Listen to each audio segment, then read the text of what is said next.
21 तारीख को 21 अगस्त को यहाँ शुरू हुआ और शुरू के दौरान जो है राष्ट्रीय गान यहाँ पर गाया गया, पूरे सम्मान के साथ गाया सत्ता पक्ष विपक्ष के सभी माननीय सदस्यों ने। लेकिन एक अनावश्यक रूप से मुझे लगता है कि एक मुद्दा उसमें से बनाने की कोशिश हुई। माननीय मुख्यमंत्री जी ने जिस प्रकार से सदन के अंदर कहा कि राष्ट्रीय गान का अपमान हुआ है, सदन के अंदर नहीं कहा, सदन के अंदर, ये सदन के अंदर भी और सदन के बाहर, सदन के बाहर है, सदन के अंदर नहीं है। There is nothing on the record as मेरा निवेदन है मेरा। तो आपने तो ऑडियो देख लिया, अब कहां है सदन के अंदर किसी का भी नहीं। अध्यक्ष महोदय, अगर इस प्रकार का रेफरेंस आया तो स्वाभाविक रूप से हमारा ये जानना आवश्यक बनता था कि सच्चाई क्या है।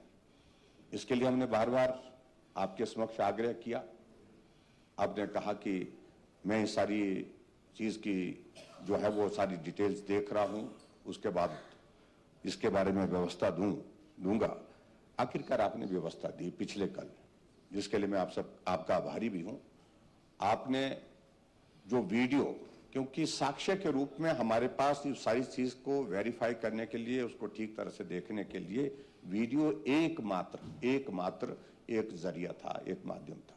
आपने वीडियो जारी किया और उस वीडियो को मैंने तो कम से कम 10 बार देखा उसको, और 10 बार देखने के बाद हमारे माननीय सदस्यों ने भी देखा, मिलकर के भी देखा। हमने कहा कि कहीं गलती से कोताही तो नहीं हुई है। अगर हुई है तो हम उसके लिए क्षमा मांगेंगे, अगर गलती हुई है तो उसके अगर सजा देने के लिए है तो उसके लिए भी हम तैयार हैं।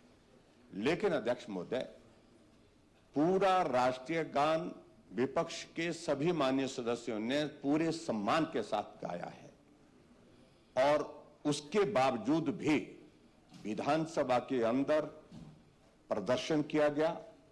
माननीय मुख्यमंत्री जी ने स्वयं उस बात को लेकर के मीडिया में एक बार नहीं बार बाइट दी। राष्ट्रीय गान का अपमान हुआ। कांग्रेस के नेतृत्व ने फैसला किया कि पूरे जिला के स्तर पर हेडक्वार्टर पर जो है उस पर जो है वो विरोध प्रदर्शन करेंगे। विरोध प्रदर्शन किए और उसके बाद जब साक्ष्य के रूप में वीडियो हमने जब देखा कि उसमें ऐसी चीज जब है ही नहीं, तो ये अध्यक्ष महोदय, ये एक प्रिविलेज का विषय बनता है। और मैं अपने दल की ओर से माननीय मुख्यमंत्री जी के खिलाफ प्रिविलेज मोशन हम उसमें मूव करेंगे और उसके साथ साथ में अध्यक्ष महोदय, हम हाई कोर्ट में भी मानहानि का, क्रिमिनल डेफिमेशन का ये मामला एक तरह का बनता है, बहुत गंभीर। राष्ट्रीय गान का अपमान ये ना सुन सकते हैं ना ही बर्दाश्त कर सकते हैं। और इसलिए मैं ये कहना चाहता हूं माननीय सदन में कि जो झूठ बोलना, सदन के अंदर आपने 68 लोगों के बीच में झूठ बोला, 68 नहीं, आपने 75 लाख लोगों को जा प्रतिनिधित्व उनको झूठ बोला। जो ये मैं आपके ध्यान में लाना चाहता हूं। हमारे रिकॉर्ड पर आपने जो व्यवस्था दी, आपने वीडियो दिया, उसके लिए मैं आपका धन्यवाद करता हूं।